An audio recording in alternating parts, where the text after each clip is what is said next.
Well, today we're going to bore you with the name Robert Mueller. Don't turn the video off, okay? We're going to talk about what the Democrats are trying to do to further this false narrative of Russia collusion with President Trump in the election. False narrative is my view of this. But what the Democrats are trying to do, I think, is unconstitutional. We'll talk about that, and that's new too, right? So Ed Vitagliano, Walker Wildman. Walker, what's this latest? What are these latest shenanigans? Yeah. Well, recently as yesterday, the Democrats teamed up with some Republicans on the Senate Judiciary Committee, and they passed a bill out of committee which would block President Trump from firing Robert Mueller, which Robert Mueller falls under the executive branch in the Department of Justice. So this bill, as Tim said, is frankly unconstitutional. It is almost as if Congress were to pass a bill allowing the president expedited review of a judicial ruling. He has no authority in the judicial branch, two separate branches, so it's flatly unconstitutional.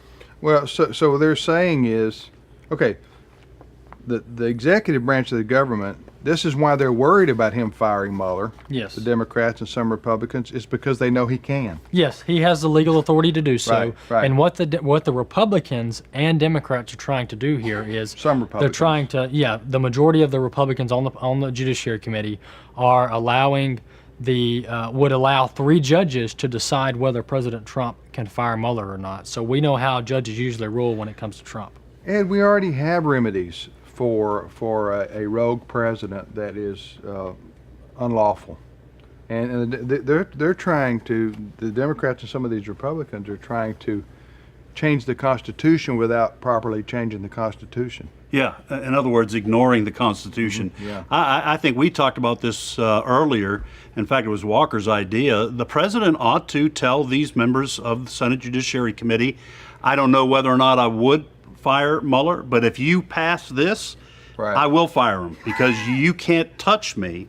Now, right, the remedies for the Senate, well, the House, is if they believe that firing Robert Mueller arises to the level of high crimes and misdemeanors, they can impeach the president. Right. The Senate can try him. Right. But this is a power grab, and for the Senate to then try to hand over power to the judiciary, which is already filled with federal judges that easily and without any effort strike down travel bans and all these kinds of things just on a whim, for Congress to turn more power over to the judiciary is insanity. Yeah, and unconstitutional. And unconstitutional. You know, we'll see what happens for any Republican to support this is a shame. Yeah. You know, Democrats, I'm not surprised at anymore. They quit following the Constitution a long time ago. We'll see you next time on Reason and Company.